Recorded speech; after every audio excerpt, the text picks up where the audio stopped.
one time a reviewer called us kitchen sink death metal, and I think they might have meant that as a knock against us, but I actually like it because, you know, our influences are varied, and while ostensibly death metal is the most salient descriptor at hand, you know, there's some crust in there, there's some grindcore, there's some black metal, and, you know, somewhere deep down inside there's some Steely Dan and some John Prine. I don't know exactly where, but given my love for those artists, it's somewhere in there.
Welcome to the Dreams of Consciousness podcast.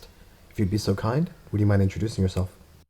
Yeah, my name's Ben Hutcherson, and you may know me as the guitarist and vocalist in the band Glacial Tomb. And Ben, how would you describe the music of Glacial Tomb?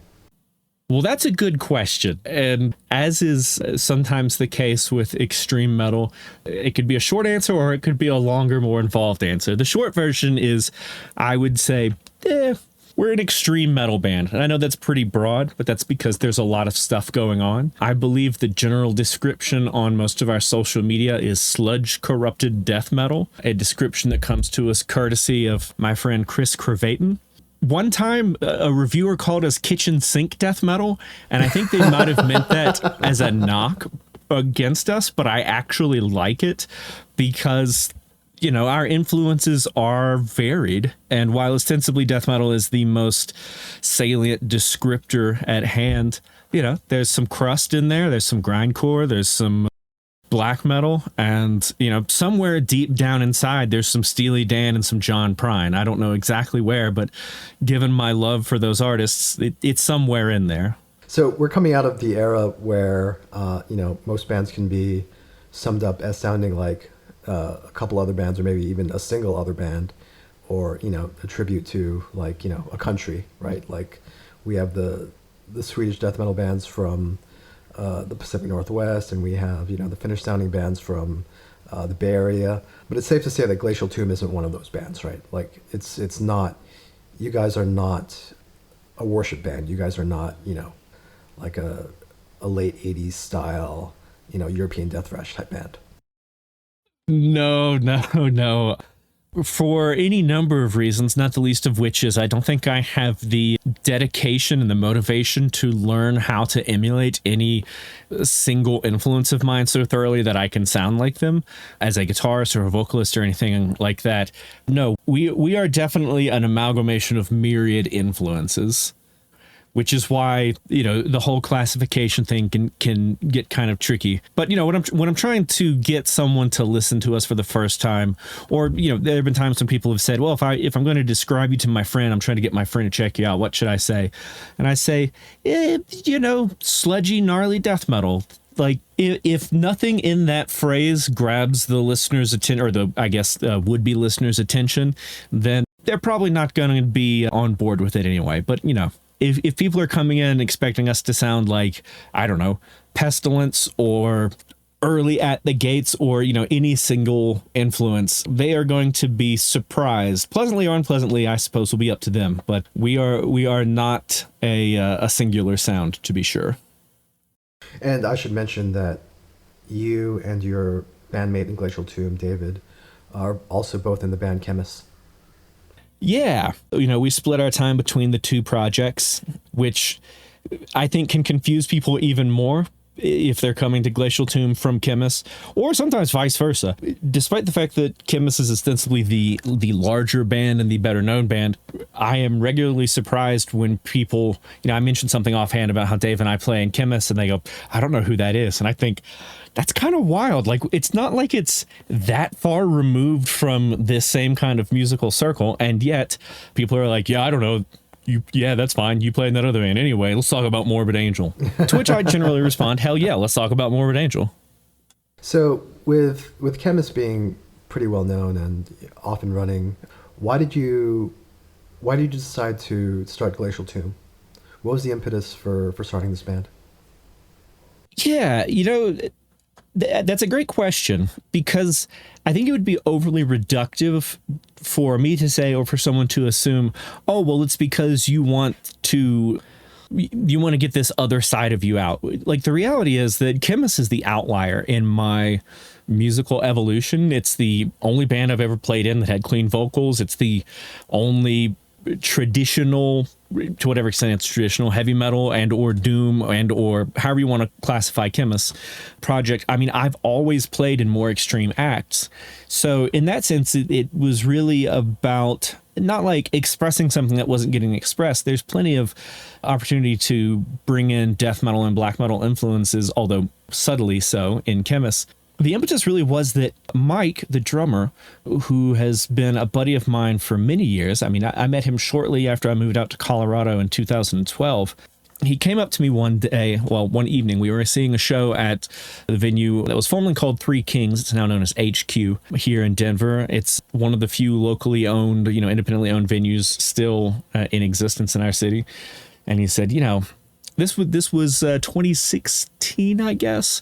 And he said, would you have any interest ever in doing just like a recording project, something, more extreme? He was playing in an instrumental sort of post-metal kind of band, something along the lines of maybe Russian Circles with more bendy coalesce kind of riffs thrown in there. And I said, yeah, we could probably do that.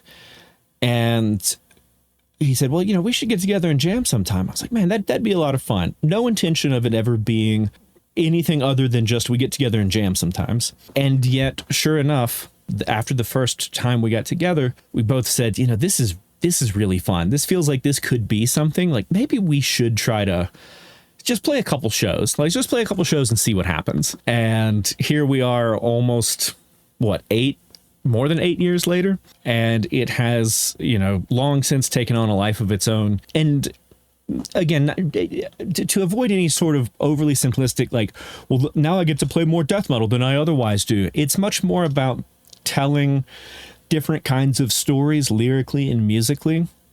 And it's, sure, you could say it's like the yin to the yang or something like that, the sugar to the spice of Chemist, but I prefer to think of it as just one of a number of facets of who I am as a musician, and that I get the opportunity to explore the instrument, both the guitar, I suppose, and my voice in a different context and with a different set of parameters that I've sort of placed on it about what I want to do and how I want it to sound and how I want it to feel. The last of those three probably being the most important. So as far as the kitchen sink death metal, did you and Mike, besides a shared love of more extreme stuff, have an idea of what kind of music you wanted to make? Keeping in mind that you already had Chemist, were you consciously trying to avoid going too much in the doom metal direction? Or was it just very open to whatever you guys came up with when you were jamming together? Yeah, I mean, it's certainly much more that. I think initially we had kind of an idea that it would be a lot more sort of crusty D-beat driven. We were listening to a lot of the then current crop of like HM2 worship bands, not Nile. God, that would be a wild thing, right? If Nile used an HM2 tone. Like Nails had just put out the first album. I guess maybe they had their second album out at that point. Black Breath was still going. I mean, I've been a huge fan of Rotten Sound since I was a teenager. All of these kind of things, but fairly quickly realized that I was not content to just play power chords. And with an HM2 style tone, you try to do anything more complicated than that, and it just kind of turns to this messy, muddy, in a bad way, messy and muddy kind of thing. So as the guitar tone shifted and as the tuning shifted and as all these elements sort of shifted away from, I think, what we initially had this unspoken set of assumptions about what we were going to do, it really began to move much more in that, I suppose, kitchen sink direction. There was a much more overt embrace of death metal. There's still some element of like, crust and grind in there, but it's a spice. It's not a main ingredient. But at no point have we ever really said, this is what this band should be in terms of defining it alongside other acts, in large part because, we're not young guys anymore, and we've all been doing this. All three of us have been doing this for a very long time, and our influences, like individually and collectively, are so varied that they blend together in such a way that trying to distill what we want to do in simplistic genre label terms and say like, no, we need to be a death metal band, or no, it should be more death doom or anything like that, it just has never really occurred to us. And I also have to contextualize it within Denver. Like Denver being the city that it is and the city that it has been, musically for the last 15 years or so, up until probably the end of the last decade, most people didn't pay attention to what was happening in Denver. Denver was a city that bands hit on tour when they needed to pick up a show between the coasts, but it wasn't a destination for a very, very long time. And because nobody was really paying attention and because it wasn't a huge city, there was a lot of genre experimentation happening throughout the entire underground scene. We didn't have enough bands to have a dedicated death metal scene and grindcore scene and black metal scene and doom scene. We oftentimes had like one or two bands of that you might loosely classify as any of those things, and we all played shows together. So there was this kind of genre cross-pollination happening, and because there weren't enough bands to constitute these sort of strict genre boundaries between sub-scenes, if you will, everybody was influenced by one another, not just in terms of hearing cool ideas that your friends were doing in your other bands, but by seeing your friends sort of break out of or transcend these boundaries and saying, oh my God, look how good this band is. Like, I remember the first time I saw Primitive Man live, it was like their third show maybe. And already at that point, they were doing something that I'd never seen, that I'd never heard. You know, I remember seeing those early Blood Incantation and Spectral Voice shows, and you weren't hung up on the fact that, oh, they're channeling this influence or that influence. You're seeing these bands find their voices and embrace their voices regardless of where it takes them. And it lights a fire under your own ass where you're like, you're not trying to compete with them in that sense. You're trying to compete with yourself and find that increasingly authentic, increasingly powerful version of whatever kind of art it is you're trying to create. That's interesting. I haven't interviewed that many bands from Denver, but there does seem to be, Wayfarer may have been the most recent interview I did with a band from your area. But it does seem like there is a tendency to cross-pollination and not just taking influences from different genres in metal, but also from outside of metal. So when you say, John Prine and Steely Dan, it does kind of make me think of some of the bands that I've spoken to from around the Colorado area who, really have a wide spectrum of sounds that they pull into their metal, even if they're still considered, doom metal or black metal or whatever. Yeah, absolutely. And there's always been an overt kind of support for that willingness to experiment from other bands as well as from, music fans in the city. I'm sure there are some people that would, are really hung up on whether or not band X, Y, or Z conforms to their own deeply held belief system about what constitutes true death metal or whatever. But most people just want to see kick-ass rock and roll. And I think most kick-ass, most authentic version of that for so many of these bands is one that they don't get hung up on doing what's expected, but there's also, I think, a risk of going in the other direction and doing something that's extremely contrived just for the sake of integrating whatever sort of unexpected influence. Like, I can imagine few things more contrived than if I took what we do in Glacial Tomb and then tried to put in like Donald Fagen-esque, 70s electric piano sounds like from Steely Dan records. That sounds horrible. As I'm saying that, it like I have a bad taste in my mouth. But somewhere in there, in terms of like songwriting and dynamics, the sort of textures in the studio, all of these bands, I think Wayfarer is a great example of this. Like, if you start at their earliest recorded work and move forward, you can see the band that we have today growing over time. They didn't have to pivot hard, after a few albums and go, oh, well, that thing's not working, let's try this instead.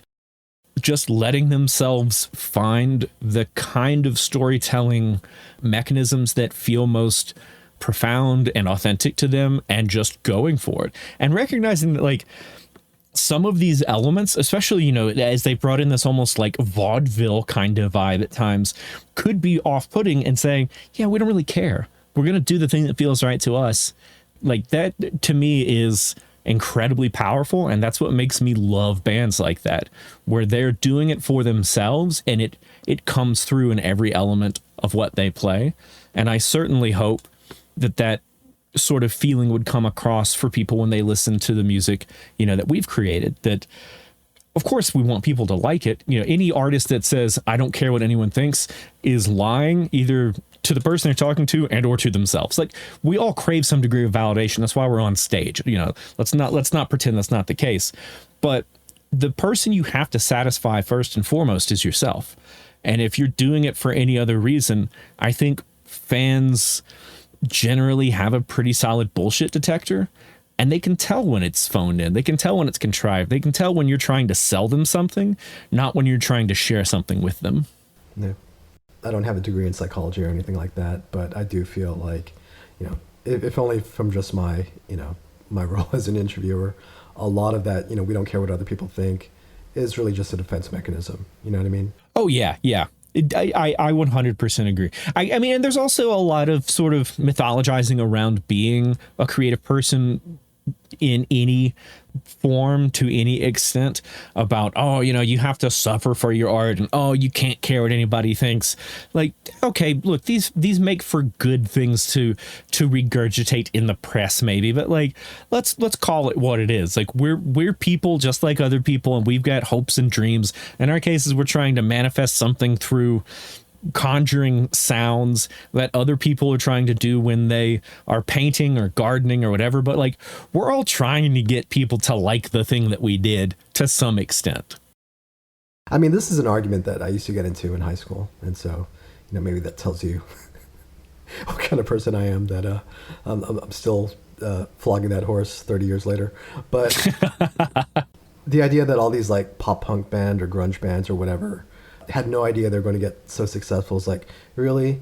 You had no idea when you signed to a major label that they would try to sell your album? You had no idea that when you were shooting a music video, it would get put on MTV? You had no idea when you took all those, when you did all those photo shoots, they would end up in magazines? Give me a fucking break. You know what I mean? Exactly. Yeah. Like, that label's expecting a return on their investment. And when that investment is $1 million, they're going to push your band. Like, don't, maybe you can be pleasantly surprised that it's lasted. I think that can be a genuine thing. But to be like, we never saw this coming. You were signed to Interscope or Epic or whatever. Like, right now, you were signed to the same label as Guns N' Roses. Yeah, exactly. If like 6 months from now, Glacial Tomb was as big as Guns N' Roses, I would say genuinely be like, well, I didn't see this one coming, and I think that would seem pretty genuine given the kind of music. But yeah, as for folks that are already in those more accessible or marketable forms of artistic expression, like, I mean, I get it. Like, we're all playing roles, and if you got up there and you're like, yeah, I knew from the get-go we were going to be huge, I cannot imagine anything more off-putting. Like, give me the false modesty, I suppose, over whatever kind of braggadocious nonsense that is. But maybe the best version of that artist, and of all of us, really, is somewhere in the middle where we go, yeah, I kind of thought this could happen. I'm not that surprised.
So, you mentioned that Glacial Tomb came out of your friendship with your drummer Mike and basically your desire to jam together.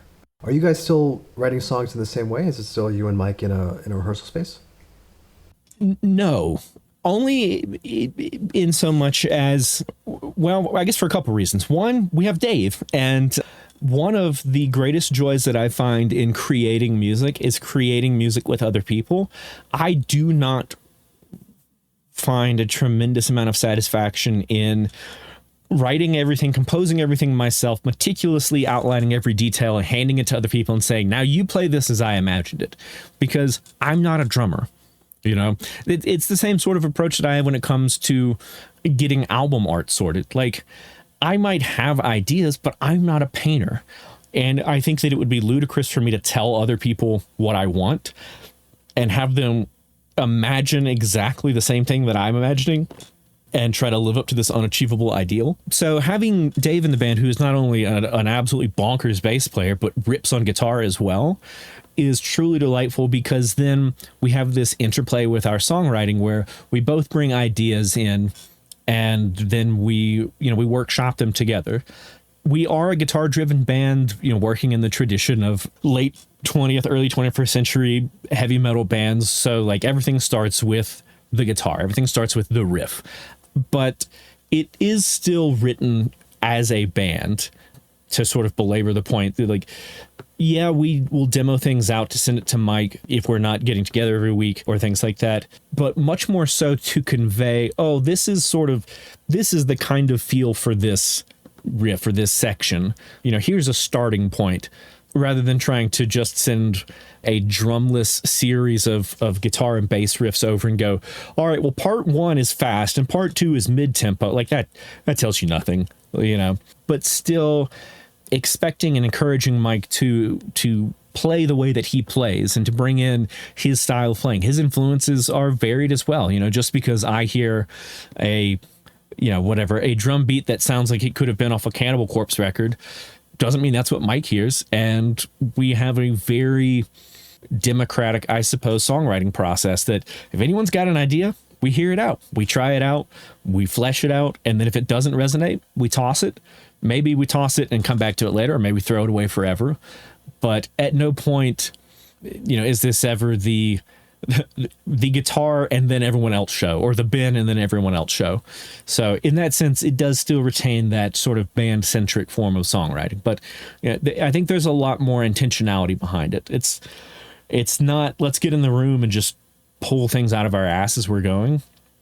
It's, let's get together with these ideas that have been in some cases fully fleshed out and feel like they could be songs, but you never really know until you get in the room and really jam them out. Sometimes what sounds or feels good when you're demoing it out needs to be tweaked in the room, and having that sort of final level or final layer of critical paring down, or in some cases expanding, but often trimming the fat, is what makes getting in the room together still have that kind of magic when it comes to songwriting. It seems like the part that you enjoy, at least in the arrangement process, arranging songs, is the part where a song can still surprise you, where the contributions of your bandmates will take songs in a place that you personally weren't expecting them to go. Oh, absolutely. And again, this goes back to the joy of collaboration. Like, I want to be surprised, whether it's in just talking about a thing and a thing, in talking about a section of a song or an entire song or whatever, and someone just saying, I think this part could be faster, slower, could be in a different key, anything like that. Going, oh, I hadn't thought about that. But especially when there is a moment where one of them says, all right, I know we're doing it like this, or I know you're hearing it like this, but what if we try it like this? What if the drums do this thing instead? What if instead of so for instance, I can give you a couple examples, especially when it comes to bass. Again, I'm a guitar player, not a bass player. Like, there's an argument / a joke that exists that, every bass player is just a failed guitar player. But I think Dave Small is the counter argument to that, because that dude is first and foremost a bass player, loves the instrument, and dear God, is he good at it. So I'm never telling the dude, like, oh, this is how the bass line should go. and he'll bring these ideas in. I can point to something like, for instance, the atmospheric break in the middle of the song Sanctuary from our new record, where there is a straight up bass solo. And I knew that I wanted there to be this kind of sparse atmospheric part as far as the guitars and the drums, but we weren't entirely sure what else could go on in there. And I said sort of offhand, I was like, I don't know, Dave, like, what if you just like did a really cool, tasty bass solo? And his eyes light up and he was like, yeah, I think that could be cool. So in my mind, I'm like, all right, that'll be neat. It'll be like a little noodly doodly kind of, you know, somber thing. And what he brings in is filled with these really interesting chromatic moments where the note that I might expect to hear is not the note that he plays. And that just got me even more amped up. So as we're recording the album, I go, look, bear with me here, but what if we added a harmony track? What if we straight up went Orion bass solo, harmonized the bass with the bass, and he gets excited, and then we work that out on the fly? And like that kind of thing exists in this band because we have a mutual level of respect for one another, that we trust each other to hear our ideas out and then give honest feedback. Like, he could have brought that bass solo in and been like, you know what? I think maybe it should just be sparse. It should just be spacey. But a willingness to hear these ideas out gives us something like that, or gives us the drum fills at the beginning of World's Flesh, a song that we had released as a standalone single back in 2020, back when we thought, like a lot of other people, oh, well, we'll put a song out and that'll get people excited because certainly nothing will happen this year, and certainly we'll record an album at the end of the year. And so we included that song on this album, but we sped it up, and there's little tweaks here and there's little tweaks there, and I wrote a different guitar solo. And Mike said, look, we're doing all these little things to sort of spice it up. Let me take a couple cracks at just really, letting loose on this intro. And I was like, hell yeah, brother, let's do it. And what you hear on the record is the first of those, like, let's let loose and rip it up takes. I think he did 2 or 3, and I was like, the magic's in the first one. Like, that was it. And it's not that I didn't think Mike could do it. He's a great drummer. I've been playing with him for many, many years.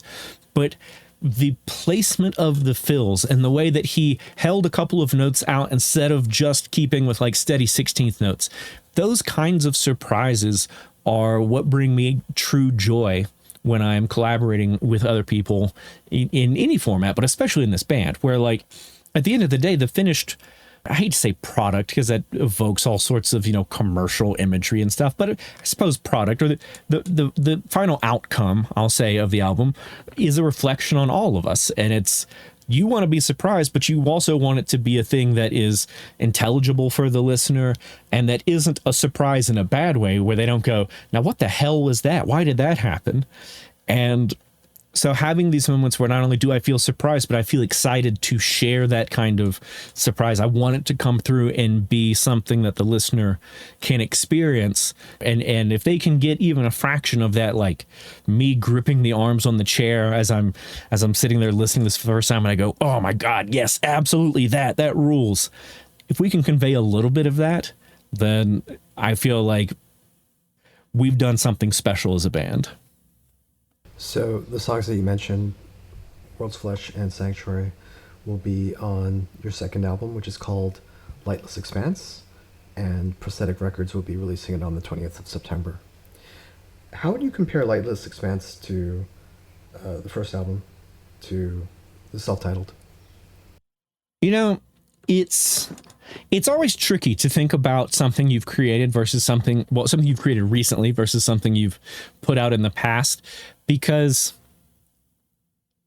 if you're doing it right, hopefully you are always a little bit more excited and a little bit more proud of the next thing. Not to overwrite what you've done in the past, but hopefully you're improving as a songwriter, as a musician, in any number of ways.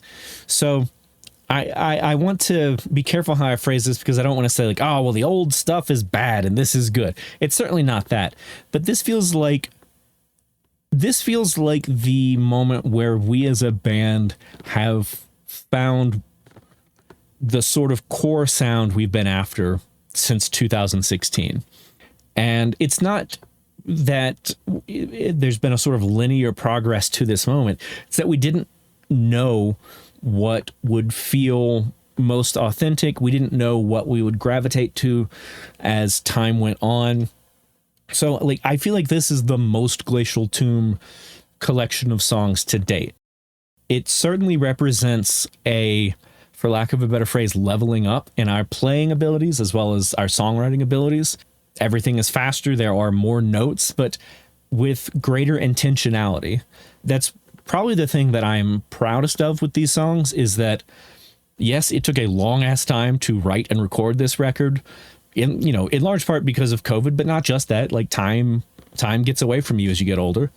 But I am so proud of how these songs came together, that it's not just, well, here are the first 9 songs we wrote that could have been an album. Like, we wrote a lot of songs, and then we threw out a lot of songs. And even the songs that are on the record went through a lot of different iterations. I mean, Stygian Abattoir, I just recently came across the very first demo for that, and it's a fundamentally different song. And it's, honestly, the original version, not great. And we'd sort of written it thinking, oh, this would be the album opener. And then we were like, I don't know about this song. And we just deconstructed it, found the parts that seemed to resonate, and then wrote a whole lot of new stuff. So it is the most Glacial Tomb to date. It is the most aggressive, but it is the most intentional, and it is hopefully the most emotionally cathartic. And I know that's a sort of realm of talking about art that we don't normally associate with death metal, which I think is a shame. Although I've joked before that I don't think anybody wants to hear Corpse Grinder talk about his feelings. I do think that with lots of other kinds of extreme music, to talk about the emotion that it elicits to create it and to experience it live and to listen to it on the record is something that's sorely missing from the discourse around this kind of art. And, with these big, I mean, like, there are big anthemic choruses, at least that's the intention behind it. Hopefully it comes across as such. Like, I want there to be this sense of elevated emotion. It's not joyous, to be sure. It's pretty bleak. Everything's bleak. Like, that's the one thing I can say consistently across all these songs. It's bleak. It's dark. But there is, I think, a kind of serenity that is available to us when we make peace with that kind of bleakness, that sort of existential horror that can feel liberating. And the way that I can convey that with the guitar is through these big emotive choruses and guitar solos. And so I suppose in that sense, this is the most emotive, and I think the most three-dimensional or multi-dimensional maybe makes sense given the whole cosmic horror vibe, most multi-dimensional version of Glacial Tomb to date.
As far as the arrangements go, there are places where it seems that you're trying your best to keep the listener on their toes in terms of doing things that were unexpected, or you spoke about the bass and atmospheric part in Sanctuary, taking them to a place that they weren't expecting the song to go.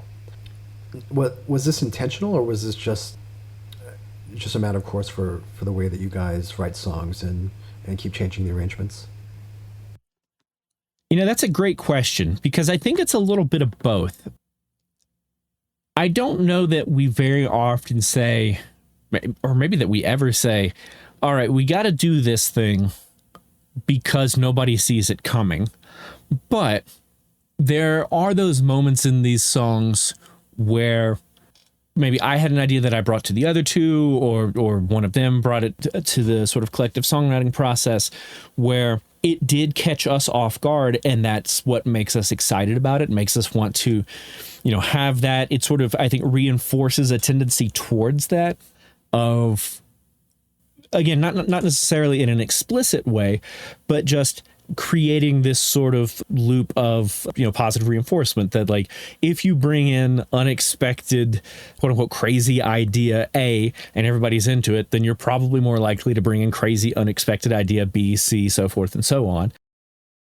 But there is also a lot of, I use this term before, but intentionality behind it. Like, I think a lot about the little things in songwriting, and I know this is true for Mike and Dave as well, about even something seemingly as small as what note ends a section and how it leads into the next section of a song in terms of building tension.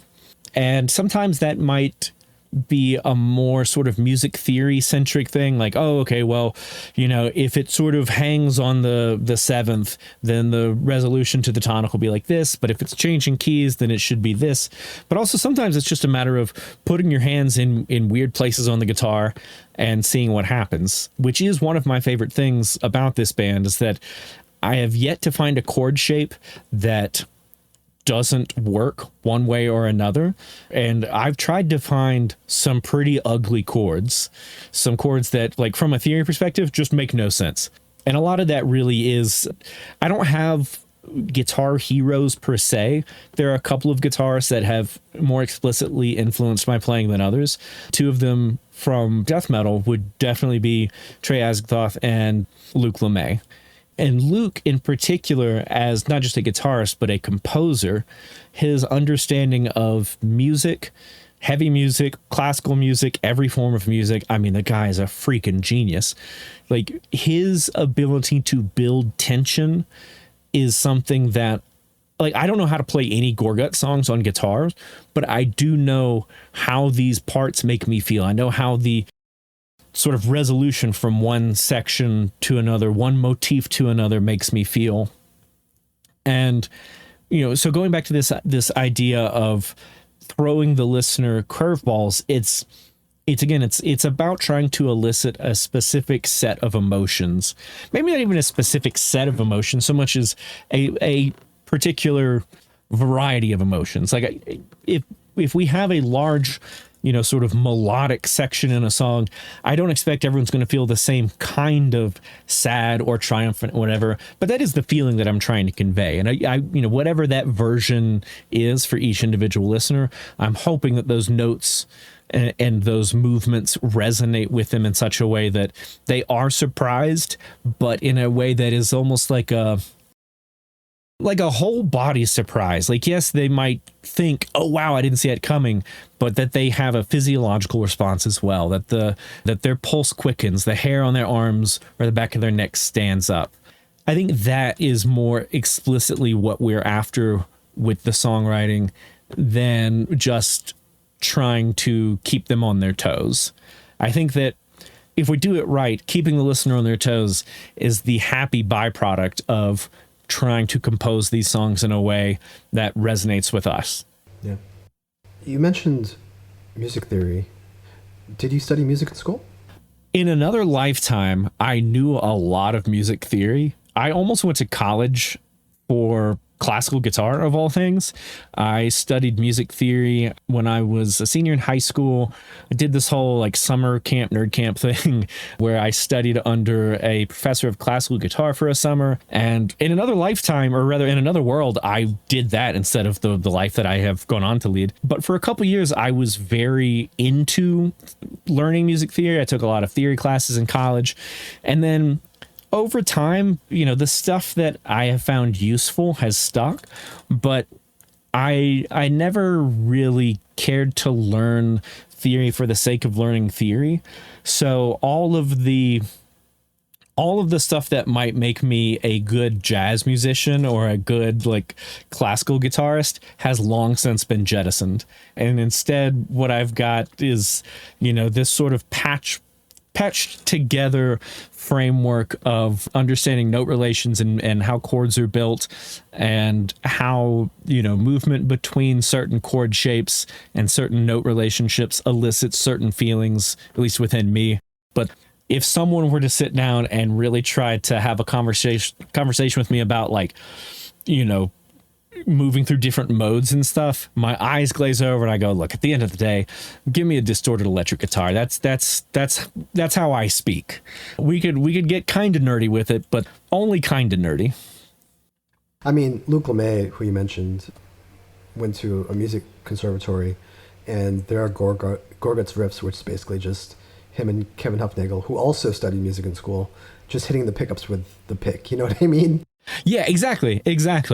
I am extremely lucky to call Luke a friend. I've known him for a few years now, which is a thing that, like, when I say it out loud or even when I think it, like 18, 19-year-old Ben is like, what the hell? You're friends with Luc Lemay? When they came through on tour, on that Cannibal tour, last year, year before, we were hanging out and we were talking composing, not for the guitar, but for symphonies. And we both laughed because there we are both wearing sleeveless death metal shirts, long hair, sweaty. And we're like, well, if you have this kind of motif that is established at this point in the composition, and it's like, if anybody walked in, they'd be like, this is a prank show, right? Like, what am I walking into? And then, yeah, absolutely. To your point, stuff like the riff in Inverted, for instance, these things where it's like, what if we have the unriff, which is, I think, a level of, in the Gorguts case, it's a level of musical understanding and compositional technique that seems like it's not any of it, because it's like you're literally just punching the guitar at this point. It's like, yes, but there's so much intentionality behind it, and you're trying to create this kind of experience. It's not just... not to diminish the work of the fellows in Korn, but I think that there is perhaps less intentionality behind some of their squawking and swirling things. Not to say that those aren't effective sounds on the guitar. God knows they own houses and cars and jets or whatever from going, boo doo boo boo. But the point is just that just play one chord. Yeah, we there's a running joke between me and Mike because in the Korn video for, oh my God, it's a fairly recent, in the last 10 years, so it's fairly recent. I don't remember what the song is, but there's a part where Jonathan Davis is in a bathtub full of leaves singing. And then later in the video, he's in a different bathtub screaming. And I said something offhand about oh God, if only one day I could have 2 bathtub money. And all these years later, it's still a running joke. And if I think about Korn, or if I hear that song, I think, haha, that's funny. And then I'm like, God, but really, it would be nice to have 2 bathtub money. So not to get too nerdy, even though that is what this podcast is. So I don't know why I'm apologizing. Yeah, I mean, hey, let's get nerdy. I think people know who I am by now. But I did speak to somebody recently who had a similar background in terms of studying music in school and came from a jazz composition background, jazz performance, sorry. And his take was very similar to yours. In so many words, you learn the theory, but you don't let it dictate your songwriting. Do you know what I mean? Yeah. I've known a lot of really, really good musicians, a lot of musicians who are, by any objective measure, better musicians than I am, who know the theory. They know every facet of music theory as it applies to not only their instrument, but honestly more than one instrument. They can sight read, a thing that I haven't been able to do since I was like 18 years old. There was a period of time for like 18 months, maybe less, where you could put a reasonable composition for guitar in front of me and I could mostly keep up with it as long as it wasn't something, insanely fast. But to your point here, that's a thing that didn't serve me at all. And I was like, I don't care to do this.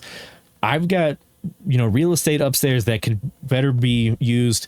I mean, truthfully, like at that point in my life, probably just listening to black metal and death metal and, whatever, drinking beer and smoking weed. But like, acquiring influences and sort of thinking through things that many years down the road would become thoughts about songwriting and conveying emotion and things like that. And I'm not saying that can't be opened up by theory, but it didn't work that way for me. At no point did I feel like if I learn every bit of this theory, if I understand how every note relates to every other note, then that makes me a better version of myself as a musician. Instead, I found the stuff that like did open up those pathways for me, and I said, this is what I'm going to focus on, and I'll leave the comping under jazz standards to someone else for whom that resonates and for whom that feels like what they're supposed to be doing. It just ain't what I'm supposed to be doing.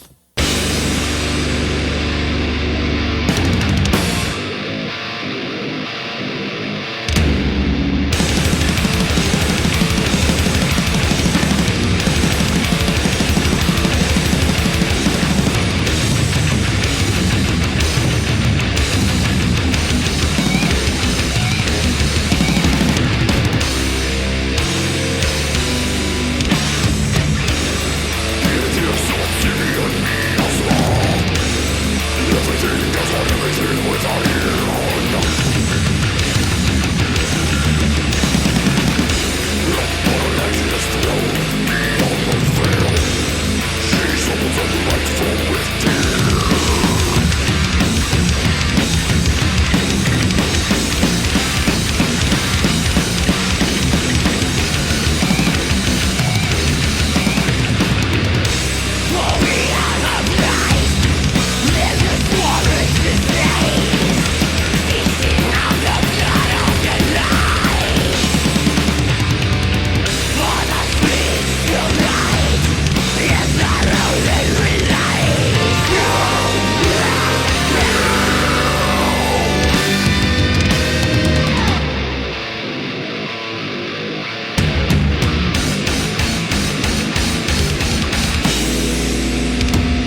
Did you record the album yourself? Yeah. So I produced and engineered the album. I've done some recording of other bands. I mean, I tracked the Alice in Chains cover that we did in Chemist several years ago, as well as the Corona era lockdown EP we put out. I've recorded a few local bands, but this is the first full album that I engineered top to bottom. And it was, in retrospect, it was a scarier undertaking than I think I really thought about it as being at the time, in so much as like the other two guys were really putting a lot of faith in me to capture this. I mean, I've got work to show that I can do it. I wasn't just walking being like, hey, I've never seen a microphone before, but let me record this album that means a lot to us. You know, I know my way around a studio. I know how to get the sounds that I want to get. But even more important for me was producing the album.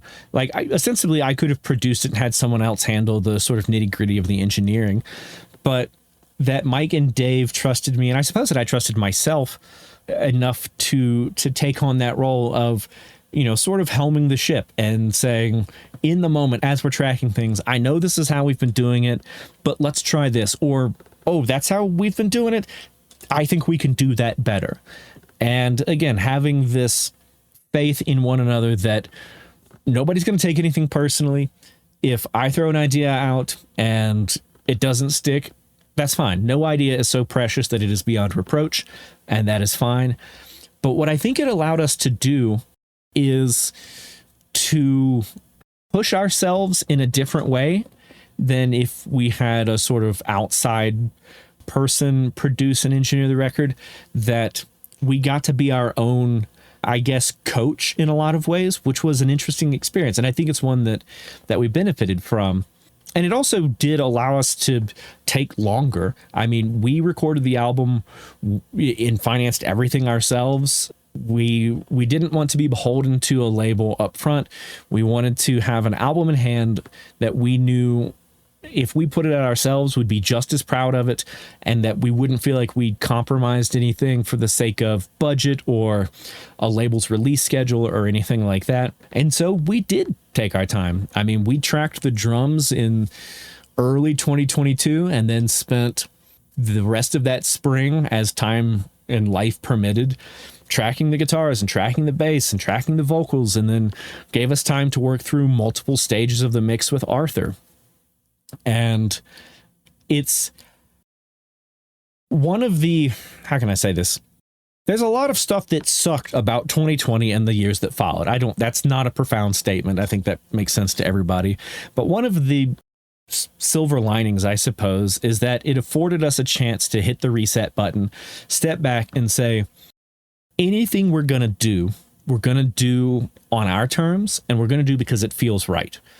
It's so easy to get sucked into the traditional album cycle model, even though at this point, I hope we see that it doesn't really work the way that it used to, of record an album, put it out, tour for 2 years, do it again until you can retire. Well, there's no retiring for any of us at this point. We're all just barely scraping by, and nothing will burn you out faster than doing that, making little to no money, and feeling like you don't have control over your own art. So in being able to step back and work on our own terms and work on our own sort of timetable, we wind up with this album that, to go back to my earlier point, like when I say that it is the most Glacial Tomb collection of songs to date, a lot of that is because we felt like we could dig into these songs for as long as we needed to and do as much surgery on them as we needed to, write them, rewrite them, move parts around, change song lyrics, change titles, do whatever we needed to do to make the collection of songs feel cohesive and coherent and feel like we had done what we always, I think, hope to do whenever we create new music, which is make an album, create a bunch of songs that we would want to listen to if we weren't making them ourselves. And, you know, I'm happy to say that I can still listen to these songs and get really pumped about it. And I do. I mean, you know, we've had the mix done for a year, and I've listened to this album a lot, And I'm still insanely proud of it. I still get really pumped when those moments, like the moments you were talking about earlier, these moments of unexpected melodic turns or weird discordant breakdowns or whatever, when those happen, I'm still smiling about it. You know, more than a year since we got the final mix, 18, 19 months since we first tracked the drums. And that feels good. That feels like it's a marker that we did something right here. It's interesting, Ben. You brought up something that I hadn't thought of before, which is, I've spoken to a number of bands who have a band member who has his own studio or handles his recording himself. And it seemed like, logistically, that's the way to go for most bands. To not have to explain your sound to an outside party who may or may not understand what it is you're going for. Do you know what I mean? Yeah. And in terms of like budget or the amount of time you can spend on something, it just seemed to be upsides as far as handling the recording yourself. Even though, as you stated, there's a lot more pressure on you personally, not just as a performer, but as an engineer, to make sure that the recording is solid. But you brought up something that I'd never thought about, which was that on the other side of this, there's a record label who may be nervous when they hear, we're going to handle the recording ourselves. Yeah. I never thought about that. Maybe some of the labels would rather you go to Brad Boatwright or Greg Wilkinson or something like that. You know what I mean? Yeah, I mean, I think that's an excellent point. And truthfully, I hadn't really thought about it in terms of how a label would respond to that. I mean, we were in the position of handing the album over to a label and saying, oh yeah, I did it. You hear the thing that you seem to be excited about? Yep. I engineered that. I produced it. So it was almost like you skip that step and get right to the part of like pleasant surprise. Whereas I do think it would have been, well, maybe it's hard to say. It's pure conjecture on my part, but like, I wouldn't be surprised if a label was hesitant. And if they said, we could give you a little bit more money to go to this known quantity. So, in that sense, I think we did avoid maybe some friction or potential friction in conversations with, a label or anything. I mean, our manager, Scott, was all about it because he is absolutely our biggest cheerleader, my biggest cheerleader. He is one of the best people I've ever had the privilege of meeting, much less working with. And so Scott has been managing Chemis for several years now. And when I first mentioned Glacial Tomb to him, he was like, shut up, I'm on board, you're in it, let's do it. And I said, all right, well, we're going to do this album and I'm going to record it. And he was like, oh, you're not going to take it to any, much like you did, you named a few people. And I was like, I feel like I need to do it. It not because I've been called to it spiritually or anything, but like you're saying, it avoids these sort of logistical roadblocks of trying to explain to someone, much the same way that trying to explain to someone what we sound like in the first place, but trying to get that into the mind of a producer and an engineer and say, here's the framework you need to have in order to help us elevate our sound, in order to help us be the best version of ourselves to date. That I'm tired just thinking about having those conversations. So, and it's not that those conversations aren't worth having. I think that there is something very useful about having an outside set of eyes and ears on a project. Also, other bands hire me to record and produce your band, mix your band, things like that. Please, I have to keep the lights on somehow. But trusting that it's not that we didn't think other engineers, producers, and couldn't do it, but it was the answer is right in front of us. Let's not make this harder than it needs to be. And I think part of that implicitly was not wanting to have to explain to an outside person oh, you've heard the old stuff? Well, here's how all of this is fundamentally different. Right. We don't have to have that conversation because I know how it's different. I've been writing these songs for years now. I know how it should feel different. And one of the joys of working with Arthur Rizik as our mixing and mastering engineer in this capacity is that we were able to hand him these songs that were, completely recorded. I sent him basic tracking mixes to sort of much the same way that when sending a demo over to Mike, there will be some drums. It's not about telling them what to do. It's here's the kind of vibe. Now, what's your version of it? And Arthur works in such a similar headspace to the one that we work in and that I work in terms of prioritizing, things like an organic vibe, which a lot of these descriptors, could mean nothing and it could mean everything, but not wanting to sound hyper processed, not wanting to sound modern in the capital M sense, with everything being polished and all the edges sanded down.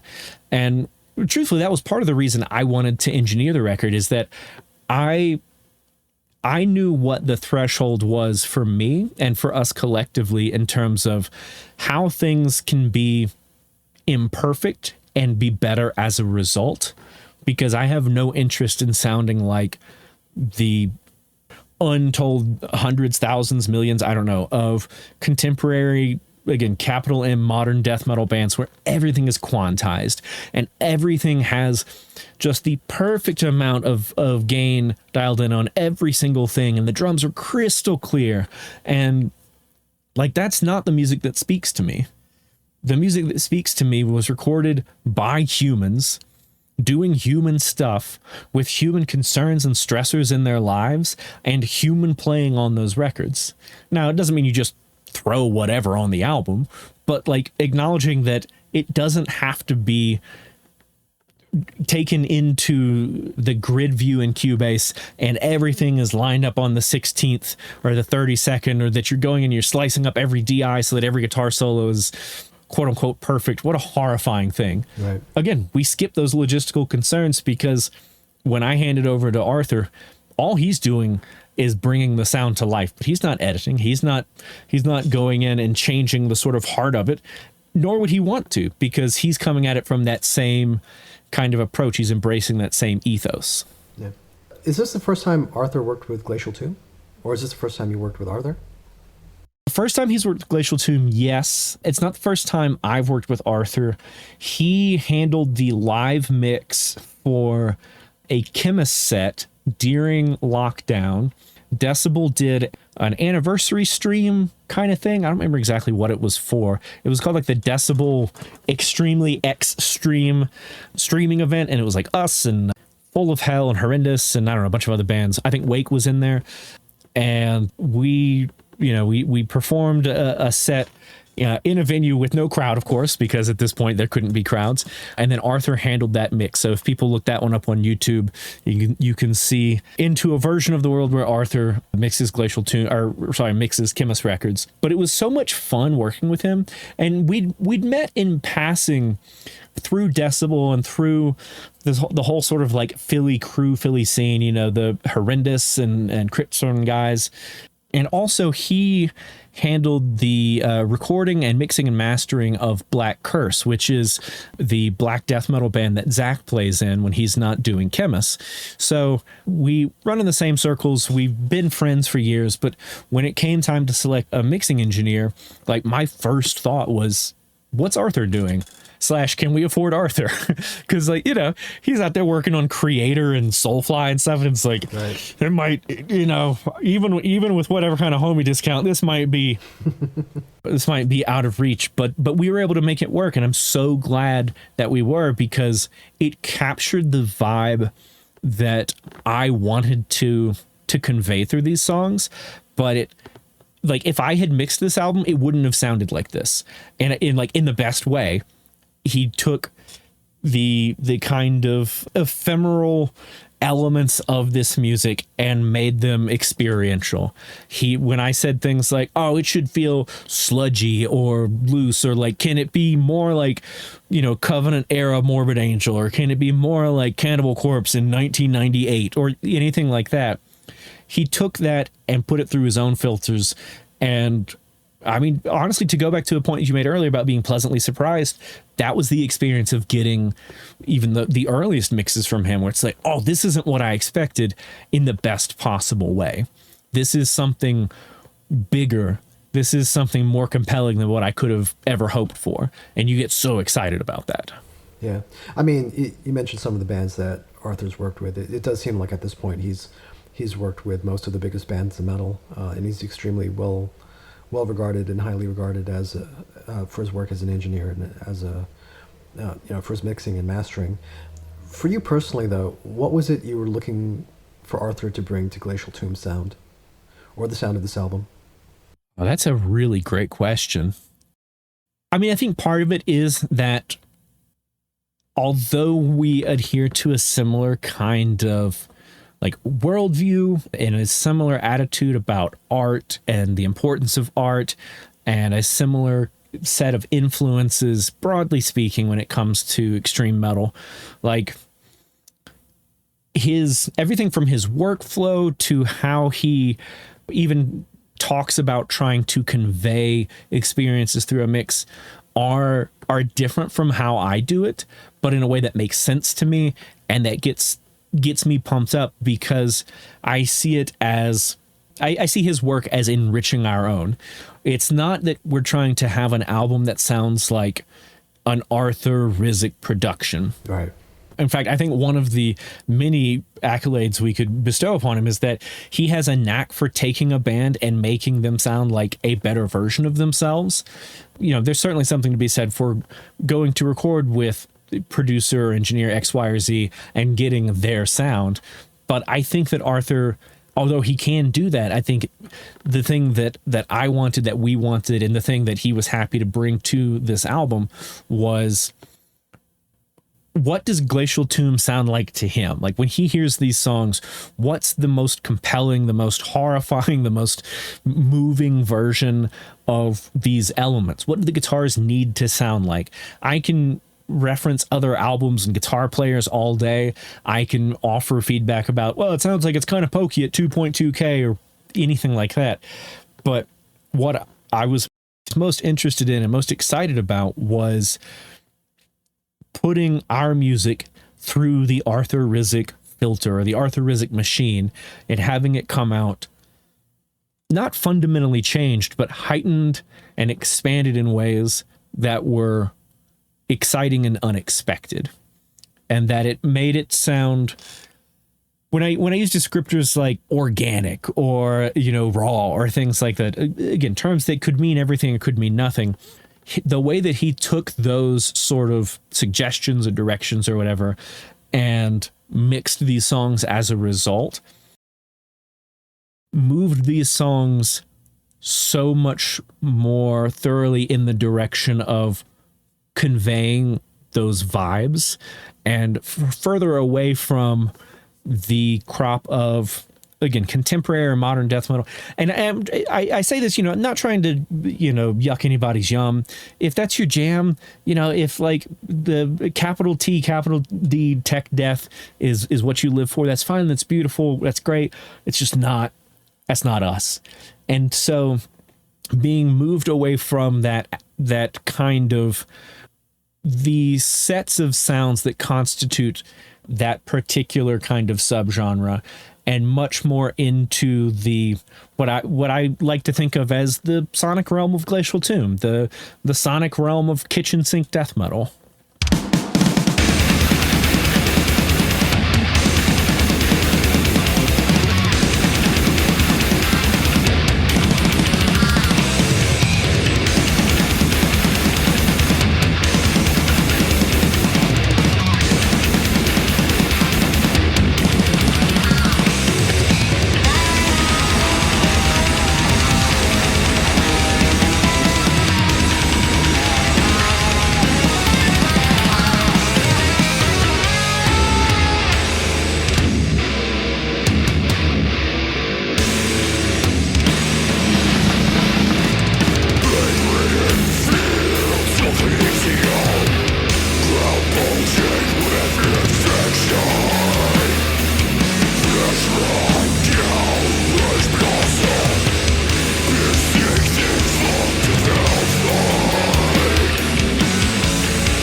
So, since this was the first album that you worked on as an engineer, what did you learn that you can apply to the next Glacial Tomb album? Oh boy, that's a heady one. That's good. I think it reinforced a lot of things that I already hold to be important when it comes to creating music, about trusting your gut, about trusting the collective creative process. I think it has further let me let go of my own ego and embrace those unexpected moments, embrace being surprised, embrace having my own ideas shot down in favor of something that I find to be even more compelling, but also to have my ideas, sort of twisted around and reshaped in ways that I couldn't have imagined, whether it's as a producer or as a guitar player. But I think the other part is that I am more confident in my skill set as a producer, as an engineer, as a guitarist, as a vocalist. Not only because, yes, we have an album and yes, a label, is putting it out and gave us money for it and all those things, but because the two guys that I created this music with, whose opinions I hold in extremely high regard, are as excited about this, if not more so, and that their faith in me and trust in me to lead us through this seems to have paid off in any and all number of ways.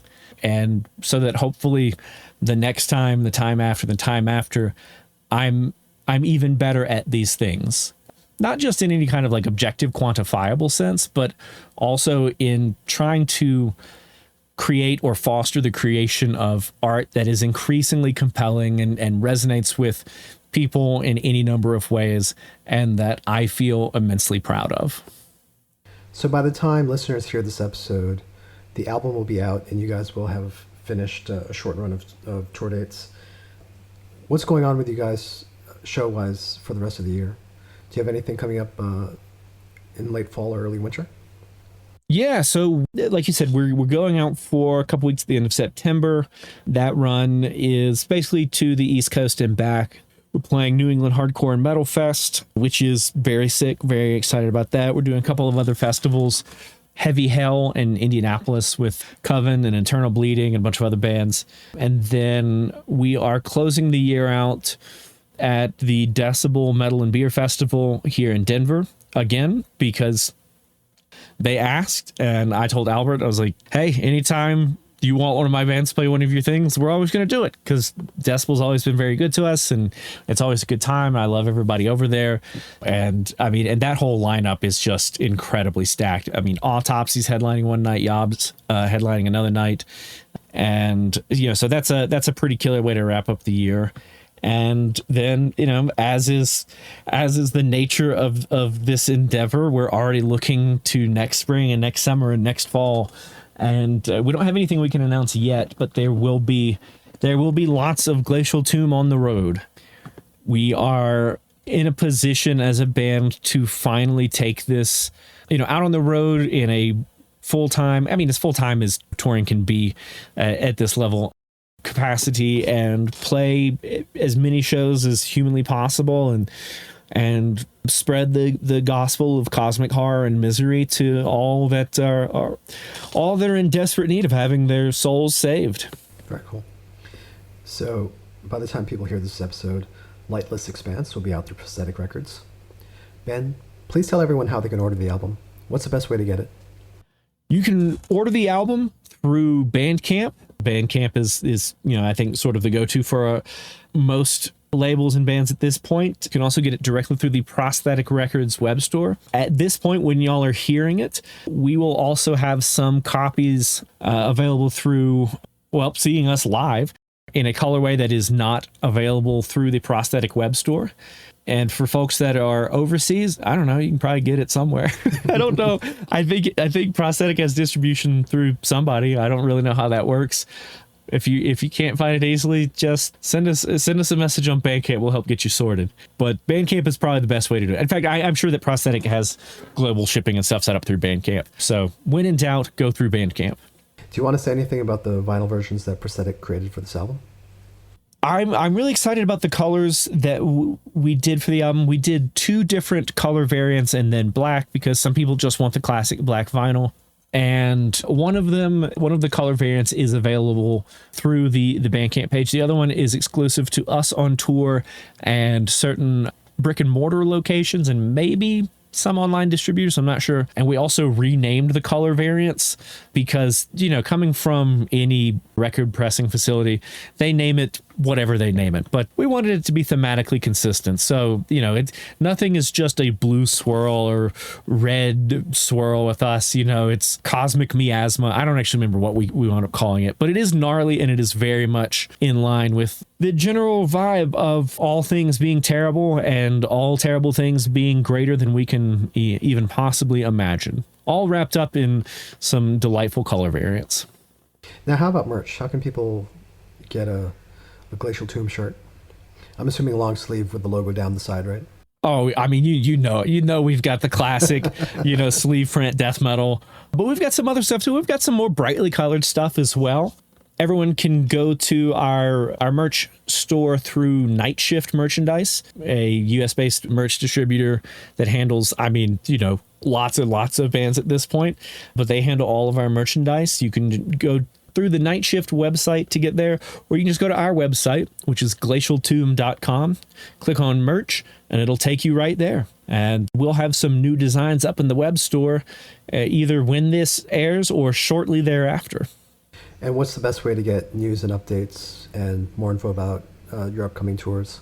Follow us on social media at Glacial Tomb, all one word except on Instagram, where some other guy has it and Instagram doesn't want to give it to us. So that's glacial_tomb for now. You can also go to our website, sign up for our mailing list. Again, that's glacialtomb.com.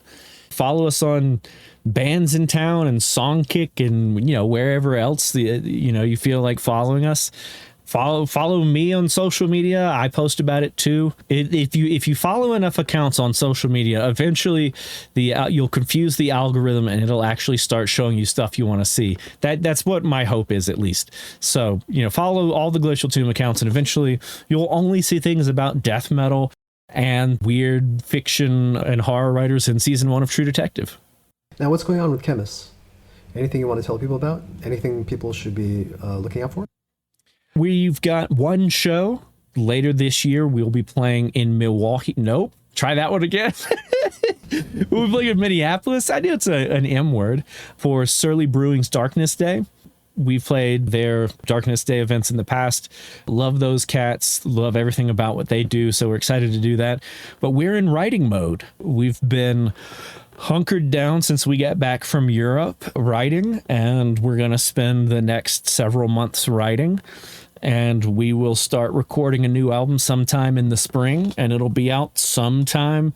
I got to be kind of vague because I don't exactly know, but it'll be out sometime, probably next fall. And then Chemists will hit the road about the time that Glacial Tomb starts to wind down our domestic touring cycle. And I will hopefully be on the road forever and ever until the apocalypse consumes us. Very cool.